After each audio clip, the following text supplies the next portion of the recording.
एक उल्लू बैठा हुआ था। उल्लू को जानते हैं माशाअल्लाह, जो हम सब हैं। क्या किसी शायर का शेर है, बर्बाद गुलिस्तान करने को बस एक ही उल्लू काफी था, हर शाख पे उल्लू बैठा है, गुलिस्तान क्या होगा, अपन सभी उल्लू निवासी। सूरत हाल तो यही है। बहरहाल वो पेड़ के ऊपर एक उल्लू बैठा था और वो बोल रहा था। बादशाह को बड़ा गुस्सा है कि इतनी देर से बोल रहा है। वजीर से कहा कि क्या बोल रहा है। वजीर बड़ा समझदार था, उसने सोचा कि बड़ा अच्छा मौका है बादशाह को नसीहत करने का। वजीर ने कहा कि जनाब, इनमें से एक उल्लू है और एक उसकी बीवी है, क्या कहेंगे उसे? उल्लू की पट्ठा। एक उल्लू का पट्ठा है और दूसरी उल्लू की पट्टी है, यानी इसकी बीवी है। ये इसके साथ शादी करना चाहता है, लेकिन ये यूं कह रही है कि मैं तुम्हारे साथ शादी तो कर लूंगी, लेकिन शादी में मुझे महर के अंदर 50 वीरान शहर चाहिए, यानी 50 ऐसे शहर चाहिए जो बिल्कुल तबाह बर्बाद हो चुके हों। तो उल्लू ने कहा अपनी उस होने वाली बीवी से कि कोई मसला नहीं, हमारा बादशाह जिंदा है और हमारा बादशाह जुल्म करने में माहिर है। अगर हमारा बादशाह थोड़े दिन और जिंदा रहा तो 50 शहर क्या, मैं तुम्हें 50,000 शहर वीरान करके दे दूंगा। तो बादशाह समझ गया कि वजीर मुझे इंसाफ करने की तलकीन कर रहा है। बादशाह ने कहा कि इंशाल्लाह तो नहीं कहा होगा, क्योंकि मुसलमान तो था नहीं। बादशाह ने कहा कि आज के बाद मुझसे कोई जुल्म सरजद नहीं होगा, आज के बाद मैं हमेशा इंसाफ करूंगा। और उसके बाद नौशेरवान ने वो इंसाफ करके दिखाया जिसकी मिसाल नहीं मिलती। उसके इंसाफ के बहुत से किस्से हैं, लेकिन उनको सुनाऊंगा तो बात दूर चली जाएगी। असल बात चल रही थी रियाकारी पे। हमें अपने आप को रियाकारी से बचाना चाहिए। तो पहला शख्स है मुशरिक, जिसकी शब बारात में मग़फ़िरत नहीं होती। तो भाई, बड़े शिर्क से जैसे अल्लाह ने हमें बचाया है, ऐसे ही छोटे शिर्क से भी हम अपने आप को बचाएं। आज के बाद ये इरादा करें कि छोटे से छोटा अमल भी करेंगे तो अल्लाह के लिए, और बड़े से बड़ा अमल भी करेंगे तो अल्लाह के लिए। एक छोटा सा वाक़या याद आया। एक मर्तबा एक मुसलमानों का लश्कर लड़ाई करने के लिए गया हुआ था। सामने वाला जो लश्कर था, उसका जो सिपह सालार था, उसने सोने का ताज पहन रखा था। मुसलमानों के एक सिपाही ने उस सिपह सालार को मारा और वो सोने का ताज उठा करके अपने पास रख लिया। जब शाम के वक्त सारे मुसलमान जमा हुए तो मुसलमानों के अमीर लश्कर ने कहा कि भाई, सारा सामान तो मिल गया, लेकिन वो सोने का जो ताज था वो नहीं मिल रहा। जो उसे मेरे पास लेकर के आएगा मैं उसे अच्छा खासा इनाम दूंगा, लेकिन उसे मेरे पास जमा कर दो, इसलिए कि वो बैतुल माल की अमानत है। रात का वक्त हुआ तो एक नकाब पोश, जिसने अपना चेहरा नकाब में ढांप रखा था, वो सोने का ताज लेकर के आया और मुसलमानों के अमीर लश्कर को दे दिया कि जनाब ये लीजिए, ये वो ताज है जिसके बारे में आप कह रहे थे। तो अमीर लश्कर बड़ा खुश हुआ कि चलो अच्छा हुआ, सोने का ताज मिल गया। अमीर लश्कर ने कहा कि भाई, तुम कौन हो, अल्लाह के वास्ते जरा अपना चेहरा तो दिखा दो। वो कहने लगा कि नहीं, मैं अपना चेहरा नहीं दिखा सकता। अमीर लश्कर ने कहा कि चलो ठीक है, अगर तुम अपना चेहरा नहीं दिखा सकते तो कम से कम अपना नाम ही बता दो, ताकि मैं कल सारे लश्कर में ऐलान करूं कि देखो एक ऐसा अमानतदार नौजवान है जिसने सोने का ताज वापस कर दिया। अगर ये चाहता तो इस ताज को बेच करके अपनी सारी जिंदगी और अपनी नस्लों की जिंदगी बना सकता था, लेकिन इसने खयानत नहीं की। उस सिपाही ने जो जवाब दिया वो जवाब सुनने के काबिल है। वो सिपाही अपने अमीर लश्कर से कहने लगा कि जनाब, जिस अल्लाह को राजी करने के लिए ये ताज मैंने लौटाया है, वो अल्लाह मेरा भी नाम जानता है, मेरे बाप का भी नाम जानता है। तो मुसलमानों, कुछ अमल ऐसे भी करो कि जिनका पता सिर्फ अल्लाह को हो या करने वालों को हो। ये नहीं होना चाहिए कि थोड़ा सा भी कोई काम करे। वो पहले जमाने में कहा करते थे कि नेकी कर और दरिया में डाल, और आजकल कहते हैं कि नेकी कर और फेसबुक पे डाल, यूट्यूब पे डाल, ट्विटर तो रहा नहीं, एक्स हो गया, वो एक्स पे डाल। इंस्टाग्राम पे डाल, तरह तरह के ऐप्स आ गए, उन पे डालो और जमाने को बताओ कि देखो मैंने ये नेकी की है। हालांकि अल्लाह के रसूल सल्लल्लाहु अलैहि वसल्लम फरमा रहे जिसने दिखावे के लिए कोई भी काम किया उसने शिर्क किया। इसलिए मेरे भाइयों, जैसे शिर्क से अपने आप को बचाते हो ऐसे ही दिखावे से भी अपने आप को बचाओ। भाई बचाएंगे कि नहीं बचाएंगे सब इंशाअल्लाह? माशाअल्लाह, जज़ाकुमुल्लाह। तो पहला शख्स जिसकी मग़फ़िरत नहीं होती वो है मुशरिक, और दूसरा शख्स जिसकी मग़फ़िरत नहीं होती वो है जो अपने दिल में किसी के लिए कीना रखता है, मुशाहिन। उसके बारे में मैं बता चुका, बदगुमानी रखने वाला। तो जिसके दिल में किसी की तरफ से कीना हो उसकी भी मग़फ़िरत नहीं होती। आज तो कीनों का ये हाल है कि आज हम अपने दुख से परेशान नहीं बल्कि दूसरों के सुख से परेशान हैं। हज़रत पीर ज़ुल्फ़िकार अहमद साहब ने एक वाक़िया लिखा है, वो वाक़िया भी है और लतीफ़ा भी है, तो मैं वो आपको सुनाता चलूँ, इंशाअल्लाह बात आसानी से समझ में आएगी। हज़रत लिखते हैं कि एक शख्स था, उसके घर में रोज़ाना सुबह के टाइम भी और शाम के टाइम भी खाने के वक्त बहुत अच्छी खाने की खुशबू आती थी। तो उसका जो पड़ोसी था वो एक मर्तबा कहने लगा कि हुजूर, बदले बदले मेरे सरकार नजर आते हैं, पहले तो ऐसा नहीं था, अब अचानक इन दिनों में क्या हो गया कि आजकल बड़ा शानदार खाना बन रहा है, सुबह में भी बिरयानी, शाम में भी बिरयानी, मैं जब देखता हूँ तो बिरयानी की महक आती रहती है।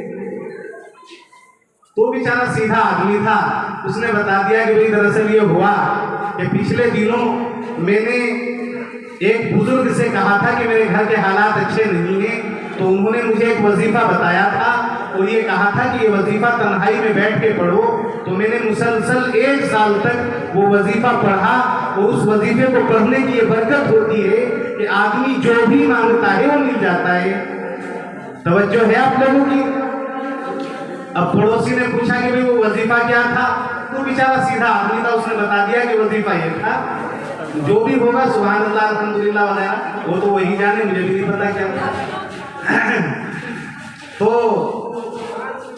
वो भी तन्हाई में जाके बैठ गया और 1 साल तक तन्हाई में उस वजीफे को पढ़ता रहा।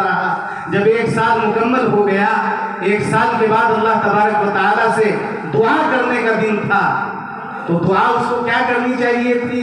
अल्लाह मेरी ज़रूरत पूरी कर दे, मैंने 1 साल तक ये वजीफा पढ़ा, या जिस तरह मेरे पड़ोसी के घर में खाना आ रहा है मेरे घर में भी आता रहे, इस तरह की कोई दुआ करता तो समझ में आती थी। लेकिन उस अल्लाह के वली ने ये दुआ की कि अल्लाह मैंने 1 साल तक आपका नाम लिया, 1 साल तक तन्हाई में ये वजीफा पढ़ा, बस इसकी बरकत से मैं ये मांगता हूँ कि मेरा जो पड़ोसी है मेरे घर में खाना आए या ना आए, लेकिन वो जो रोजाना उसके घर में खाना बन रहा है वो बंद हो जाए किसी तरह। मुझसे उसकी महक बर्दाश्त नहीं होती, तो मुझे मिले या ना मिले, लेकिन पड़ोसी के यहाँ जो बन रहा है वो बंद कर दीजिए। तो है तो ये लतीफ़ा, लेकिन है ये हकीकत। आज हम अपने दुखों से परेशान नहीं, दूसरों के सुखों से परेशान हैं। जनाबे वाला, अगर अल्लाह ताला ने किसी को इज्जत दी तो आपके पेट में क्यों दर्द हो रहा है? अगर अल्लाह ने किसी को माल दिया, अगर अल्लाह ने किसी को वजाहत दी, अगर अल्लाह ने किसी को ओहदा दिया, अगर अल्लाह ने किसी को इल्म दिया, अगर अल्लाह ने किसी को इज्जत दी, तो अपने खजानों से दी, आपके घर से छीन कर तो नहीं दी। वो अल्लाह जिस तरह उसको देने पर कादिर है, आपको देने पर भी कादिर है। आप भी मांगिए, ऐ अल्लाह जैसे आपने फुला को इज्जत दे रखी है मुझे भी दे दीजिए, फुला को माल दे रखा है मुझे भी दे दीजिए। ये दुआ करने में तो कोई हर्ज नहीं, लेकिन आप ये दुआ करने लगे कि मुझे मिले ना मिले लेकिन मेरे पड़ोसी से छीन ली जाए, ये एक मुसलमान की शान नहीं है। मगर अफसोस, हम दुआ मांगे या ना मांगे, लेकिन दिलों की तमन्नाएं तो हमारी यही है। एक शायर था, उससे किसी ने पूछा कि आप कहाँ के रहने वाले हैं? ये शायर लोग बड़े मनचले होते हैं, बाज़ मर्तबा शेरों में बड़ी अजीबो गरीब बात कह देते हैं। पूछा कि भाई आप कौन सी बस्ती के रहने वाले हैं, आपके गांव का नाम क्या है? जैसे पूछ ही लेते हैं किसी से, तो उस शायर से किसी ने पूछा आप कहाँ के रहने वाले हैं, आपका कोई पता एड्रेस बताइए। तो वो शायर कहने लगा, मेरा उस शहर अदावत में बसेरा है जहाँ, अदावत के मानाते दुश्मनी, मेरा उस शहर अदावत में बसेरा है जहाँ लोग सजदों में भी लोगों का बुरा सोचते हैं। بس یہ ہے میری بستی کا پتہ. اور ایمان سے بتاؤ کہ آج کون سی بستی ایسی ہے کہ جہاں سجدوں میں لوگوں کا برا نہیں سوچا جاتا.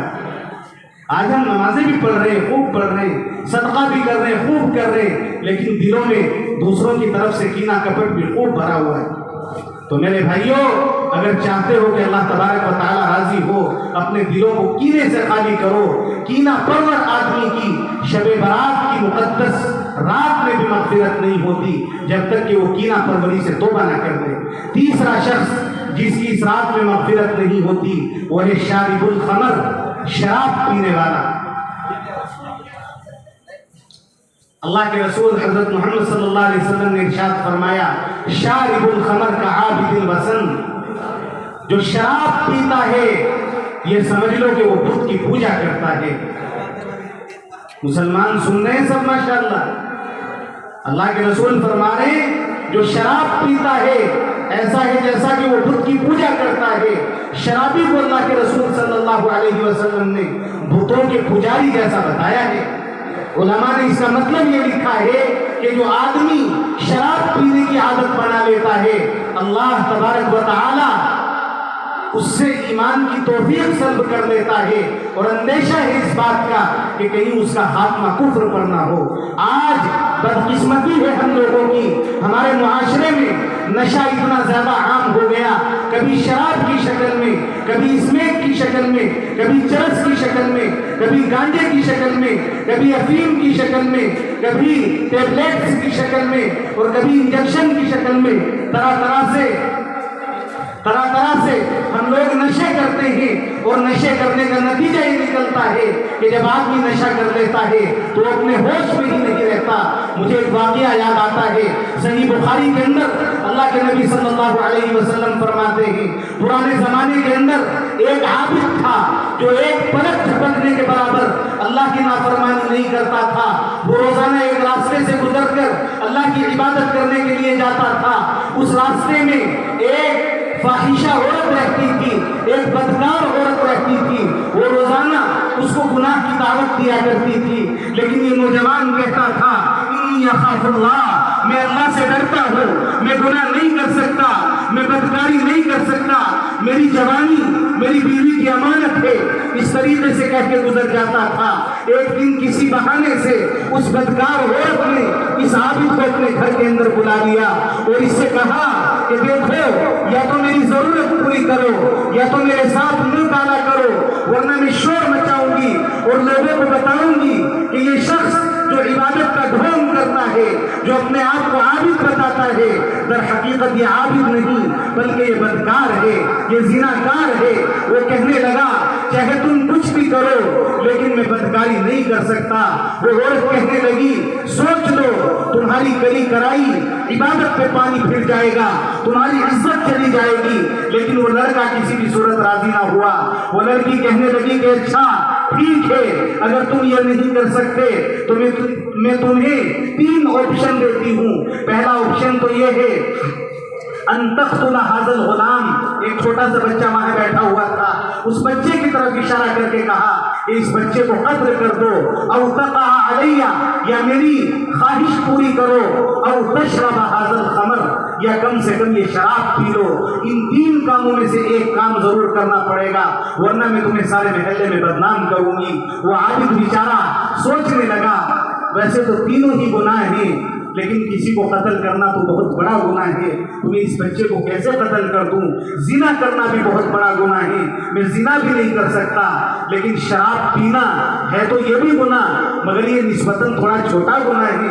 میں شراب پی لیتا ہوں اور بعد میں توبہ کر لوں گا، کم سے کم اس عورت سے میری جان بچے گی. لیکن جیسے ہی اس نے شراب پی، شراب پینے کے بعد نشہ طاری ہوا، اور جب نشہ طاری ہو جاتا ہے آدمی اپنے ہوش میں کہاں رہتا ہے. پھر اس نے زنا بھی کیا اور اس بچے کو قتل بھی کیا.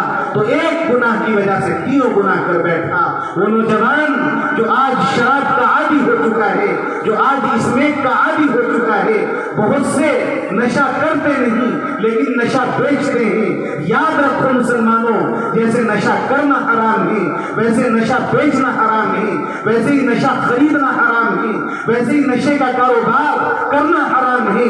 मुसलमान सब कुछ कर सकता है, लेकिन मुसलमान के यहाँ झूठ नहीं हो सकता, धोखा नहीं हो सकता और नशा नहीं हो सकता।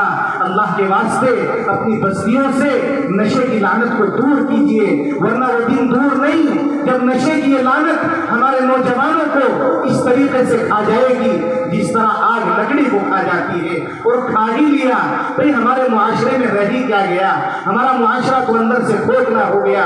नौजवान यहाँ बैठे हैं बड़ी तादाद में। नौजवान अल्लाह का बड़ा मकबूल होता है।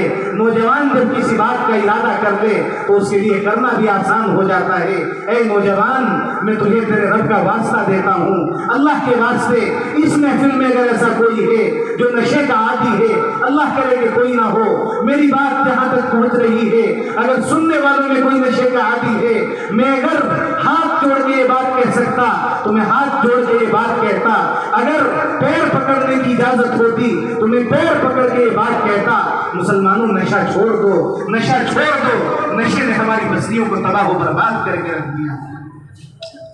नशा करने वाले आदमी की शब बारात जैसी मुकद्दस रात में भी मग़फ़िरत नहीं होती। और आखिरी बात कहकर के अपनी बात को खत्म करूं, माँ बाप का नाफरमान, माँ बाप के नाफरमान की भी शब बारात जैसी मुकद्दस रात में भी मग़फ़िरत नहीं होती जब तक कि वो अपने माँ बाप को राज़ी न कर ले। माँ बाप का तो इतना ऊंचा मकाम है, आका ने फरमाया रिज़ल रब्बी फी रिज़ल वालिद व सख़तुर रब्बी फी सख़तिल वालिद। अगर ये देखना चाहते हो अल्लाह राज़ी है या नाराज़, तो बस ये देख लो माँ बाप राज़ी है या नाराज़। अगर माँ बाप राज़ी तो अल्लाह भी राज़ी, और अगर माँ बाप नाराज़ खुदा न खास्ता तो अल्लाह भी नाराज़।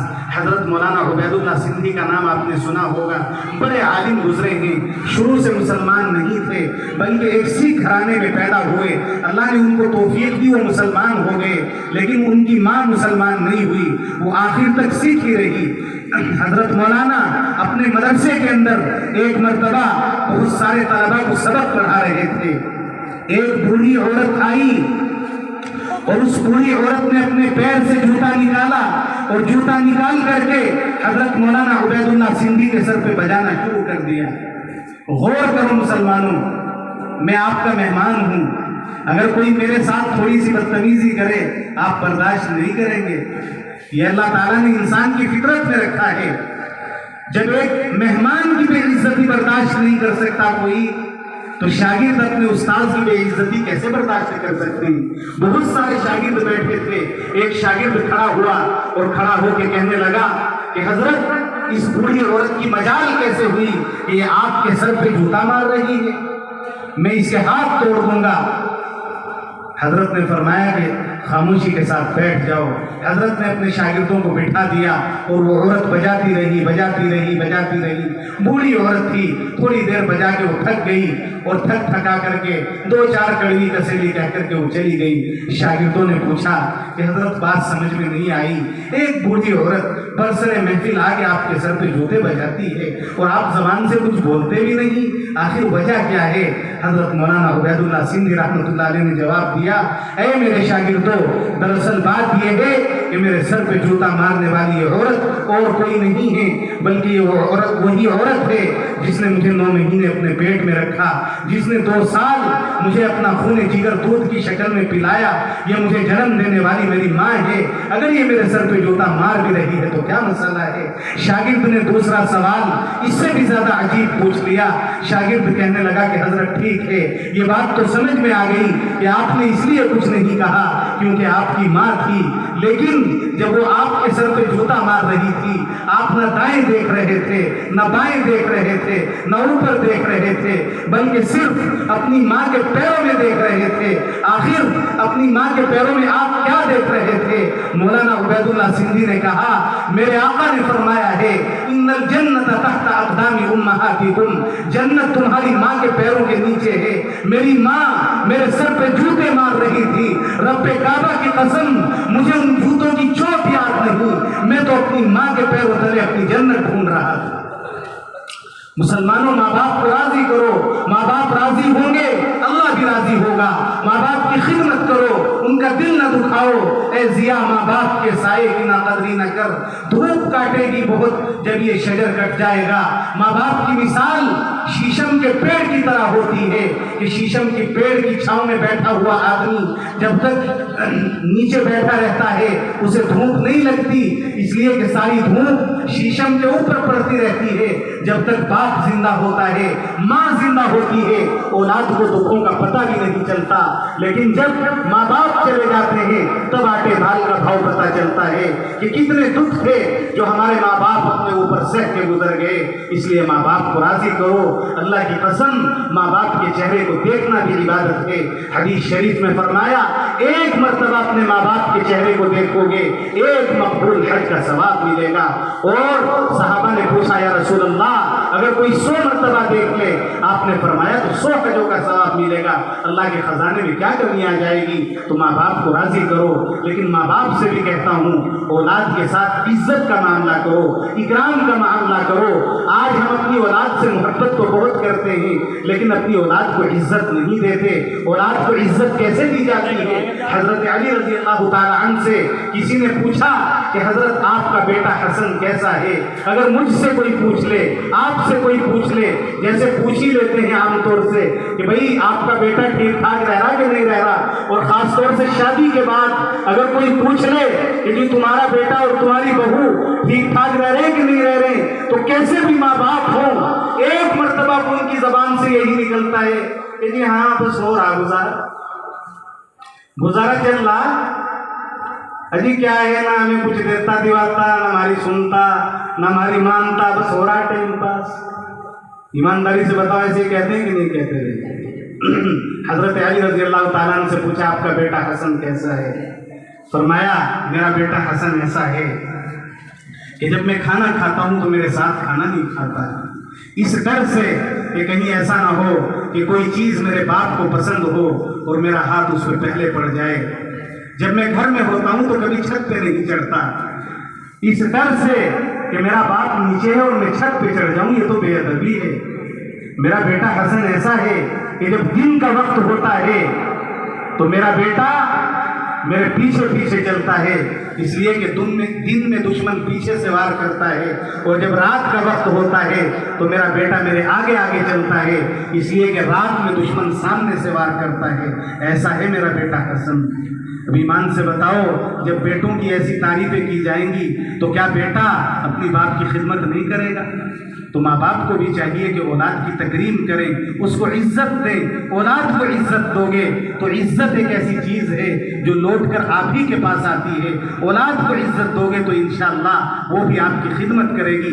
اولاد کے ساتھ نا انصافی نہ کرو, انصاف کا برتاؤ کرو.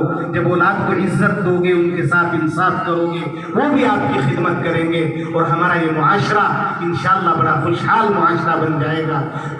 ہمارے مہمانان کرام تشریف لا چکے ہیں, ان کی قیمتی باتیں ہوں گی.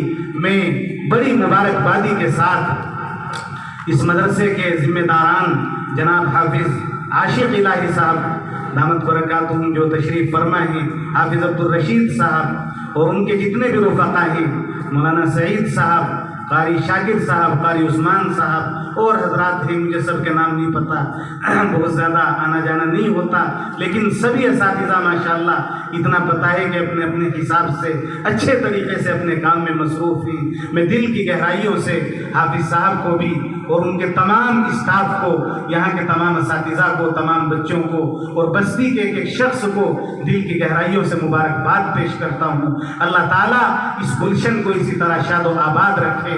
آپ حضرات نے ماشاءاللہ ہمیشہ تعاون کیا ہے, مال سے, جان سے, وقت سے, مشورے سے. ایک درخواست میری بھی ہے کہ آپ کا کوئی بچہ اور بچی ایسی نہ رہے جو مدرسے کے اندر نہ آئے اور جو دینی تعلیم سے محروم رہ جائے. اس بستی کے اندر اللہ تعالیٰ نے یہ دیا جلایا ہے تو اس سے فائدہ اٹھائیے اور اپنے بچوں کو دینی تعلیم سے آراستہ کیجیے. انشاءاللہ جب آپ کے بچے دینی تعلیم سے آراستہ ہوں گے وہ آپ کی آنکھوں کی ٹھنڈک بنیں گے, اور مرنے کے بعد بھی جب ہم منو مٹی کی چادر اوڑھ کر کے قبر کی تنہائیوں میں جا کر کے سو جائیں گے, اگر یہ بچے کچھ پڑھ لیں گے تو انشاءاللہ یہ ہمیں یاد رکھیں گے، ہمارے لیے ایصال ثواب کرتے رہیں گے۔ یاد رکھو مسلمانوں، جن ہاتھوں میں قلم نہیں دیا جاتا ان ہاتھوں میں پھر بندوق آ جاتی ہے، جن ہاتھوں میں کاپی نہیں دی جاتی ان ہاتھوں میں تلوار آ جاتی ہے، جن ہاتھوں میں تختی نہیں دی جاتی ان ہاتھوں میں بیٹ اور بول آ جاتی ہے، جن ہاتھوں میں آپ کوئی اچھی چیز نہیں دیں گے ان ہاتھوں میں یقیناً کوئی بری چیز آ جائے گی، جن ہاتھوں کو آپ مزدوری اور محنت اور مشقت کا عادی نہیں بنائیں گے ان ہاتھوں میں نشہ اور شراب اور افیم اور اسمیک آئے گی۔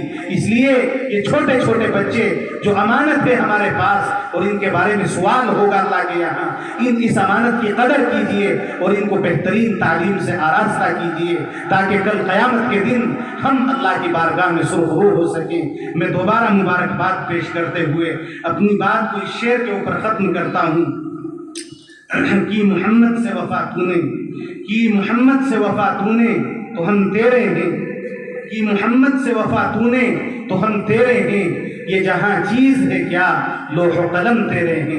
اللہ تبارک و تعالیٰ اس جلسے کو قبول فرمائے اور کامیابی سے ہمکنار فرمائے، آمین وآخر دعوانا الحمدللہ رب العالمین۔ ایک یہ بات پوچھتے ہیں کہ اگر خدا نخواستہ اسمیک وغیرہ کا اسی طریقے سے کوئی اور حرام کام کا پیسہ ہو تو اسے مسجد یا مدرسے وغیرہ میں دینا کیسا ہے؟ دیکھیں یہ بات اچھی طرح یاد رکھیں، ابھی میں نے بدگمانی کے تعلق سے بات بتائی، کسی بھی مسلمان کے بارے میں ہم یہ یقین کے ساتھ نہیں کہہ سکتے کہ اس کا سارا کاروبار حرام ہی ہے۔ یقیناً ہر مسلمان کا کچھ نہ کچھ ذریعہ آمدنی حلال بھی ہوتا ہے، اس لیے علماء نے لکھا ہے کہ اگر کوئی اس طرح کا آدمی جس کی کچھ کمائی حلال ہے، حرام ہے اور کچھ کمائی حلال ہے، تو اگر وہ صدقہ خیرات کرتا ہے تو اس کے صدقے خیرات کے بارے میں یہی سمجھا جائے گا کہ یہ حلال پیسے سے صدقہ خیرات کر رہا ہے، اور مسلمانوں کے بارے میں ہمیں اچھا گمان رکھنے کا یہ حکم ہے۔ اس کے خلاف اگر کچھ ہوگا تو وہ اپنے عمل کا جواب دہ اللہ کے یہاں خود ہوگا، ہم اس کے جواب دہ نہیں ہیں۔ یدی ہم دودھ میں پانی ملا کر دیں مالک بتائے، اور وہ پیسے دیتے وقت بتائے کہ اس میں پانی، اور مالک پیسے دینے میں دقت کرے تو کیسا ہے؟ پیسے دینے میں دقت تو نہیں کرنی چاہیے، بہرحال جب آپ دودھ خرید رہے ہیں تو وقت پہ پیسے بھی دینے چاہیے، اور بہرحال امانت داری کا تقاضا تو یہی ہے کہ آدمی وضاحت کر دے کہ بھئی یہ دودھ خالص ہے یا خالص نہیں ہے، چاہے تھوڑے سے ریٹ بڑھا دے، اور اتنا تو سبھی کو پتہ ہوتا ہے بھئی آج کل کے دور میں کون سی چیز خالص ہے جو دودھ خالص ہوگا۔ اللہ تعالی ہم سب کو خالص بنا دے، آمین وآخر دعوانا الحمدللہ رب العالمین۔